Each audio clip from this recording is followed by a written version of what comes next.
ಎಲ್ರಿಗೂ ನಮಸ್ಕಾರ. ಇವತ್ತು ನಾನು ಯಾವುದೇ ಥರ ಸಾಚ ಮಷೀನ್ನ ಬಳಸ್ತೇನೆ ತುಂಬ ಸುಲಭವಾಗಿ ಡಿಫ್ರೆಂಟ್ ಆದ ರುಚಿಕರವಾದಂಥ ಒಂದು ಮುರುಕು ರೆಸಿಪಿನ ಮಾಡಿ ತೋರಿಸ್ತಾ ಇದ್ದೀನಿ. ನಿಜವಾಗ್ಲೂ ಭಾಳ ರುಚಿಯಾಗಿತ್ತು ರೀ. ಇವುಗಳನ್ನು ಸಾಮಾನ್ಯವಾಗಿ ಎಲ್ಲ ಅಂಗಡಿಗಳಲ್ಲೂ ನೋಡಿರ್ಬೋದು ಅಥವಾ ಚಿಕ್ಕ ವಯಸ್ಸಲ್ಲೂ ಕೂಡ ತಿಂದಿರ್ಬೋದು. ನನಗಂತೂ ಚಿಕ್ಕ ವಯಸ್ಸಲ್ಲಿ ತಿಂದಿದ್ದು ಖಂಡಿತ ನೆನಪಿದೆ. ಸಾಮಾನ್ಯವಾಗಿ ಎಲ್ಲ ಅಂಗಡಿಗಳಲ್ಲೂ ಕೂಡ ಸಿಗ್ತಾಯಿತ್ತು. 50 ಪೈಸೆಗೊಂದು ಕೊಡ್ತಾಯಿದ್ರು. ಈಗೂ ಕೂಡ ಅಂಗಡಿಗಳು ಸಿಗುತ್ತೆ. ಆದರೆ ಚಿಕ್ಕ ವಯಸ್ಸಲ್ಲಿ ತಿಂದಿರ್ತಕ್ಕಂಥ ಈ ಸ್ನ್ಯಾಕ್ಸ್ನ ಒಂದು ಸಲ ಖಂಡಿತ ಟ್ರೈ ಮಾಡೋಣ. ಅದು ಯಾವ ರೀತಿ ಅಂತ ಇವತ್ತಿನ ವಿಡಿಯೋದಲ್ಲಿ ಕ್ಲಿಯರಾಗಿ ಸುಲಭವಾಗಿ ತೋರಿಸ್ತಾ ಹೋಗ್ತೀನಿ. ಬನ್ನಿ ಮಾಡೋದು ಹೇಗೆ ಅಂತ ನೋಡ್ಕೊಳ್ಳೋಣ. ಮೊದಲು ಸಾಮಗ್ರಿಗಳು ಏನೇನಂತ ನೋಡ್ಕೊಂಬರೋಣ. ಅಕ್ಕಿ ಹಿಟ್ಟು, ಕಡಲೆ ಹಿಟ್ಟು, ಖಾರಕ್ಕೆ ಖಾರದ ಪುಡಿ, ಅಜ್ವೈನ್ ಅಥವಾ ಓಂಕಾಳು, ಡೀಪ್ ಫ್ರೈಗೆ ಎಣ್ಣೆ ಮತ್ತು ರುಚಿಗೆ ತಕ್ಕಷ್ಟು ಉಪ್ಪು. ಬನ್ನಿ ಮಾಡೋದು ಹೇಗೆ ಅಂತ ನೋಡ್ಕೊಳ್ಳೋಣ.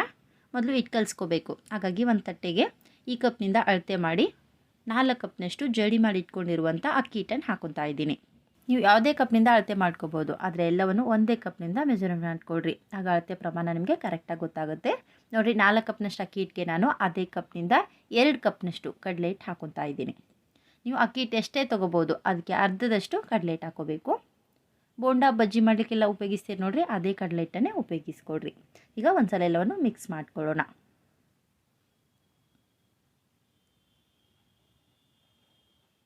ವಿಡಿಯೋನ ನೀವು ಸ್ಕಿಪ್ ಮಾಡ್ದೇ ಕರೆಕ್ಟಾಗಿ ನೋಡಿ. ಅಳತೆ ಪ್ರಮಾಣನ ನೀವು ಕೂಡ ಕರೆಕ್ಟಾಗಿ ಹಾಕ್ಕೊಂಡ್ರೆ ನೀವು ಮಾಡ್ತಕ್ಕಂಥ ಸ್ನ್ಯಾಕ್ಸು ಕೂಡ ಇದೇ ರೀತಿ ಗರ್ಗರಿಯಾಗಿ ಕ್ರಿಸ್ಪಿಯಾಗಿ ಬರುತ್ತೆ.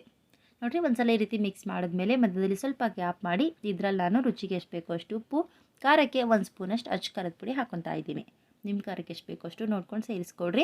ಆಮೇಲೆ 1/4 ಸ್ಪೂನಷ್ಟು ಅಜ್ವೈನ್ ಅಥವಾ ಓಂಕಾಳನ್ನು ಒಂದು ಸ್ವಲ್ಪ ತರಿತರಾಗಿ ಕುಟ್ಟಿ ಹಾಕೊತಾ ಇದ್ದೀನಿ. ಈಗ ಒಂದ್ಸಲ ಮತ್ತೊಮ್ಮೆ ಮಿಕ್ಸ್ ಮಾಡ್ಕೊಳ್ಳೋಣ. ಈ ರೀತಿ ಮಿಕ್ಸ್ ಮಾಡಿ ಮತ್ತೆ ಗ್ಯಾಪ್ ಮಾಡ್ಕೊತಾ ಇದ್ದೀನಿ. ಈ ಗ್ಯಾಪ್ನಲ್ಲಿ ಬಿಸಿ ಮಾಡಿದಂಥ ಎಣ್ಣೆ 3 ಇಂದ 4 ಸ್ಪೂನಷ್ಟು ಹಾಕೊತಾ ಇದ್ದೀನಿ. ಈ ರೀತಿ ನಾವು ಎಣ್ಣೆನ ಬಿಸಿ ಮಾಡಿ ಹಾಕಿ ಮಿಕ್ಸ್ ಮಾಡಿಕೊಂಡ್ರೆ ನಾವು ಮಾಡ್ತಕ್ಕಂಥ ಮುರುಕು ತುಂಬಾ ಗರ್ಗರಿಯಾಗಿ ಬರುತ್ತೆ. ಹಾಗಾಗಿ ಎಣ್ಣೆನ ಸ್ವಲ್ಪ ಬಿಸಿ ಮಾಡಿ ಈ ಹಿಟ್ಟಿನಲ್ಲಿ ಹಾಕಿ ಮಿಕ್ಸ್ ಮಾಡಿಕೊಡ್ರಿ.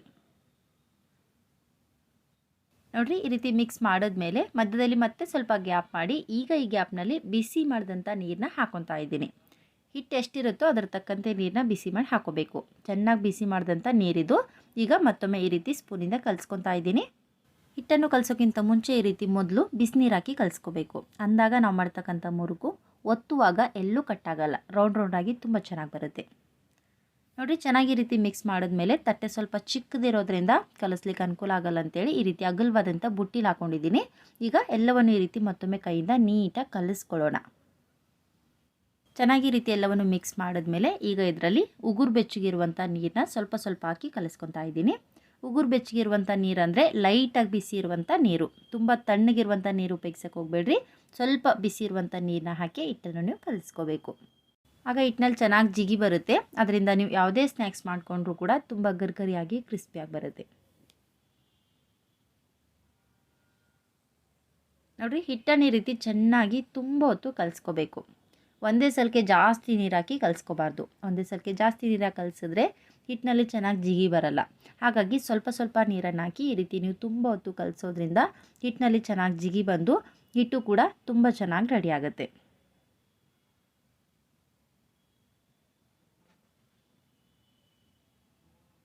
ಹಿಟ್ಟನ್ನು ನೀವು ಯಾವ ರೀತಿ ಕಲಿಸ್ಕೊತೀರಿ ನೋಡಿರಿ, ನೀವು ಮಾಡ್ತಕ್ಕಂಥ ಸ್ನ್ಯಾಕ್ಸು ಕೂಡ ಅಷ್ಟೇ ಚೆನ್ನಾಗಾಗುತ್ತೆ. ಹಾಗಾಗಿ ಹಿಟ್ಟನ್ನು ಚೆನ್ನಾಗಿ ಈ ರೀತಿ ನಾದ್ಕೋಬೇಕು. ಹಿಟ್ಟನ್ನು ತುಂಬ ಗಟ್ಟಿಯಾಗಿ ಕಲಿಸೋದೇನು ಬೇಡ, ಆದಷ್ಟು ಸಾಫ್ಟಾಗೆ ಕಲಸಿಟ್ಕೊಳ್ರಿ.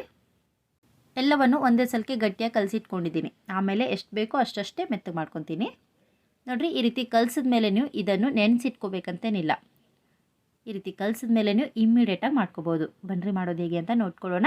ನೋಡಿರಿ, ಕಲಸಿರುವಂಥ ಹಿಟ್ಟಿನಲ್ಲಿ ಸ್ವಲ್ಪ ಸ್ವಲ್ಪ ಹಿಟ್ಟನ್ನ ತೊಗೊಂಡು ಈ ರೀತಿ ಮೆತ್ತಗೆ ಮಾಡ್ಕೊತಾ ಇದ್ದೀನಿ. ಹಿಟ್ಟು ತುಂಬ ಗಟ್ಟಿ ಇದ್ದರೆ ಒತ್ತುವಾಗ ತುಂಬ ಕಷ್ಟ ಆಗುತ್ತೆ. ಸಾಧ್ಯವಾದಷ್ಟು ಹಿಟ್ಟನ್ನು ಮೆತ್ತಗೆ ಮಾಡ್ಕೊಳ್ರಿ. ನೋಡಿರಿ, ಬೇಕಂದರೆ ಈ ರೀತಿ ಎಕ್ಸ್ಟ್ರಾ ನೀರು ಹಚ್ಚಿ ಕೂಡ ನೀವು ಮೆತ್ತಗೆ ಮಾಡ್ಕೋಬೋದು. ಸೇವ್ ಮಾಡುವಾಗ ಹಿಟ್ಟನ್ನು ಯಾವ ರೀತಿ ರೆಡಿ ಮಾಡ್ಕೊತೀರಿ ನೋಡಿರಿ, ಅದೇ ರೀತಿ ಈ ಹಿಟ್ಟನ್ನು ಕೂಡ ನೀವು ರೆಡಿ ಮಾಡ್ಕೋಬೇಕು. ನೋಡಿರಿ, ಹಿಟ್ಟನ್ನು ಈ ರೀತಿ ರೆಡಿ ಮಾಡ್ಕೊಂಡಿದ್ದೀನಿ. ಇದನ್ನು ಒತ್ತಲಿಕ್ಕೆ ನಾನು ಯಾವುದೇ ಥರ ಚಕ್ಲಿ ಒಳ್ಳು ಸಾಚ ಬಳಸ್ತಾ ಇಲ್ಲ. ಇವತ್ತು ನಾನು ಈ ಹಾಲಿನ ಪಾಕೆಟ್ನಲ್ಲಿ ಈ ಹಿಟ್ಟನ್ನು ಒತ್ಕೊತಾ ಇದ್ದೀನಿ.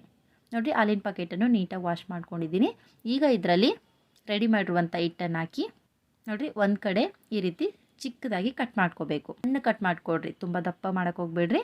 ಆಮೇಲೆ ಮೇಲ್ಗಡೆಯಿಂದ ಬೇಕಂದರೆ ಒಂದು ರಬ್ಬರ್ ಕೂಡ ಹಾಕೋಬೋದು.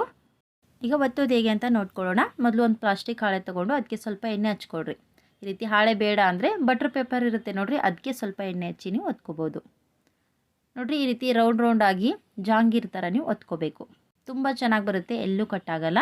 ಈ ಕಡೆ ಎಣ್ಣೆ ಬಿಸಿ ಮಾಡ್ಲಿಕ್ಕೆ ಇಟ್ಕೊಳ್ಳೋಣ. ಸ್ಟವ್ನ ಆನ್ ಮಾಡಿ ಒಂದು ಕಡಾಯಿ ಬಿಸಿ ಮಾಡ್ಲಿಕ್ಕೆ ಇಟ್ಕೊತಾ ಇದ್ದೀನಿ. ಈಗ ಇದರಲ್ಲಿ ಕರಿಯಲು ಎಣ್ಣೆ ಹಾಕ್ಕೊಳ್ಳೋಣ. ಎಣ್ಣೆ ಬಿಸಿ ಆಗಲಿ, ಅಷ್ಟರಲ್ಲೇ ಒಂದು ಸ್ವಲ್ಪ ಒತ್ತಿಟ್ಕೊಳ್ಳೋಣ. ನೋಡಿರಿ ಈ ರೀತಿ ಹಾಳೆಗೆ ಒಂದು ಸ್ವಲ್ಪ ಎಣ್ಣೆ ಹಚ್ಚಿ ಈ ರೀತಿ ರೌಂಡ್ ರೌಂಡಾಗಿ ನಿಧಾನವಾಗಿ ಒತ್ಕೊಳ್ರಿ. ತುಂಬ ಚೆನ್ನಾಗಿ ಬರುತ್ತೆ, ಎಲ್ಲೂ ಕಟ್ಟಾಗಲ್ಲ. ನೋಡಿರಿ ಒಂದರ ಮೇಲೊಂದು ಈ ರೀತಿ ನಿಧಾನವಾಗಿ ಸುತ್ತಾ ಹೋಗಬೇಕು. ಈ ರೀತಿ ಒತ್ತಿದ ಮೇಲೆ ನೀವು ಇಮಿಡಿಯೇಟಾಗಿ ಎತ್ಕೋಬಾರ್ದು. ಇಮಿಡಿಯೇಟಾಗಿ ಎತ್ತಿದ್ರೆ ಮುರಿದೋಗ್ಬಿಡುತ್ತೆ. ಹಾಗಾಗಿ ಈ ರೀತಿ ಒತ್ತಿದ ಮೇಲೆ ಒಂದು ಸ್ವಲ್ಪ ಡ್ರೈ ಆಗ್ಲಿಕ್ಕೆ ಬಿಟ್ಬಿಡ್ರಿ. ಒಂದು ಸ್ವಲ್ಪ ಮೇಲ್ಗಡೆ ಭಾಗ ಡ್ರೈ ಆದಮೇಲೆ ಎತ್ಕೊಳ್ರಿ, ಆಗ ತುಂಬ ನೀಟಾಗಿ ಬರುತ್ತೆ. ಇದೇ ರೀತಿ ಒಂದು ಸ್ವಲ್ಪ ಒತ್ತಿಟ್ಕೊಂಡಿದ್ದೀನಿ. ಈಗ ಎಣ್ಣೆ ಬಿಸಿ ಆಗಿದೆ ಅಲ್ವಾ ಅಂತ ಚೆಕ್ ಮಾಡ್ಕೊಳ್ಳೋಣ. ನೋಡಿರಿ ಬಿಸಿ ಎಣ್ಣೆಗೆ ಸ್ವಲ್ಪ ಹಿಟ್ಟು ಹಾಕಿದಾಗ ತಕ್ಷಣ ಈ ರೀತಿ ಮೇಲೆ ಬಂದರೆ ಎಣ್ಣೆ ಚೆನ್ನಾಗಿ ಬಿಸಿಯಾಗಿದೆ ಅಂತ ಅರ್ಥ. ನೋಡಿರಿ ಎಣ್ಣೆ ಚೆನ್ನಾಗಿ ಈ ರೀತಿ ಬಿಸಿ ಆದಮೇಲೆ ಮುಂಚೆನೇ ಒತ್ತಿಟ್ಕೊಂಡಿರೋದನ್ನು ಈ ರೀತಿ ನಿಧಾನವಾಗಿ ಕೈಯಲ್ಲಿ ಬಿಡಿಸ್ಕೊಂಡು ಈ ರೀತಿ ಎಣ್ಣೆಯಲ್ಲಿ ಹಾಕೊತಾ ಇದ್ದೀನಿ. ನೋಡಿರಿ ಈ ರೀತಿ ಎಣ್ಣೆಗೆ ನಿಧಾನವಾಗಿ ಹಾಕ್ಕೊಳ್ರಿ. ಎಣ್ಣೆ ತುಂಬ ಬಿಸಿ ಇರುತ್ತೆ. ಇದೇ ರೀತಿ ಎಣ್ಣೆಲಿ ಎಷ್ಟು ಹಿಡಿಸುತ್ತೋ ಅಷ್ಟು ಹಾಕಿ ಗ್ಯಾಸನ್ನು ಮೀಡಿಯಮ್ ಫ್ಲೇಮ್ನಲ್ಲಿಟ್ಟು ಫ್ರೈ ಮಾಡ್ಕೋಬೇಕು. ಒಂದು ಕಡೆ ಫ್ರೈ ಆಗೋವರೆಗೂ ಬಿಟ್ಬಿಡ್ರಿ. ಒಂದು ಕಡೆ ನೀಟಾಗಿ ಫ್ರೈ ಆದಮೇಲೆ ಈ ರೀತಿ ನಿಧಾನವಾಗಿ ತಿರುಗಿಸ್ತಾ ಎರಡು ಕಡೆಗೂ ಫ್ರೈ ಮಾಡಿಕೊಡ್ರಿ.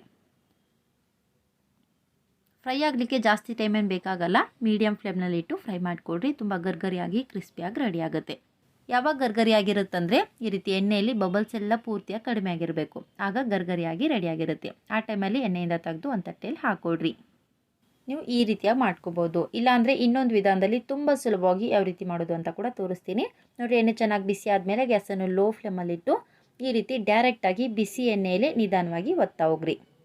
ಹಾಳೆ ಮೇಲೆ ಯಾವ ರೀತಿ ಒತ್ಕೊತೀರಿ ನೋಡಿರಿ, ಅದೇ ರೀತಿ ಡೈರೆಕ್ಟಾಗಿ ಎಣ್ಣೆಯಲ್ಲಿ ಒತ್ಕೊತಾ ಹೋಗಬೇಕು. ಎಣ್ಣೆ ತುಂಬ ಬಿಸಿ ಇರುತ್ತೆ, ನಿಧಾನವಾಗಿ ಒತ್ಕೊಳ್ರಿ. ಆದರೆ ಈ ರೀತಿ ಒತ್ತುವಾಗ ನೀವು ಗ್ಯಾಸನ್ನು ಲೋ ಫ್ಲೇಮಲ್ಲಿ ಇಟ್ಟಿರಬೇಕು.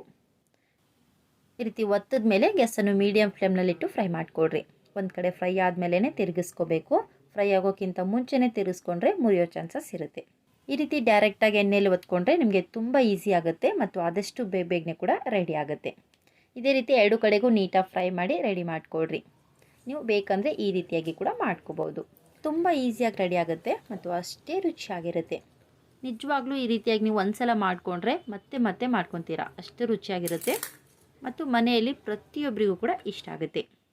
ಇವಾಗ ನೀವು ಎಷ್ಟೇ ದಿನ ಇಟ್ಟರು ಕೂಡ ಇಷ್ಟೇ ಗರ್ಗರಿಯಾಗಿ ಕ್ರಿಸ್ಪಿಯಾಗಿರುತ್ತೆ. ಇದಕ್ಕೆ ನಮ್ಮ ಕಡೆ ಗಾರ್ಗಿ ಅಂತ ಕರಿತಿದ್ರು. ಕೆಲವೊಂದು ಕಡೆ ಕಾಟಿ ಸೇವ್, ಮುರುಕು ಅಂತ ಕೂಡ ಕರೀತಾರೆ. ನಿಮ್ಮ ಕಡೆ ಏನಂತೀರಾ ಅಂತ ಕೆಳಗಡೆ ಕಮೆಂಟ್ಸ್ ಮಾಡಿ ತಿಳಿಸ್ರಿ. ಈ ರೆಸಿಪಿ ಇಷ್ಟ ಆದರೆ ಒಂದ್ಸಲ ಖಂಡಿತ ಟ್ರೈ ಮಾಡಿರಿ. ಫ್ರೀ ಇದ್ದರೆ ಒಂದ್ಸಲ ಜಾಸ್ತಿ ಮಾಡಿ ಇಟ್ಕೊಂಬಿಡ್ರಿ. ಮಕ್ಕಳು ಏನಾದರೂ ತಿನ್ಲಿಕ್ಕೆ ಕೇಳಿದಾಗ ಹೊರಗಡೆ ಬೇಕ್ರಿ ಫುಡ್ ತಂದು ಕೊಡೋದಕ್ಕಿಂತ ಇವುಗಳನ್ನೇ ಒಂದೊಂದು ತಿನ್ಲಿಕ್ಕೆ ಕೊಡ್ಬೋದು. ಚೆನ್ನಾಗಿರುತ್ತೆ ಮತ್ತು ತುಂಬಾ ಇಷ್ಟಪಡ್ತಾರೆ. Thank you.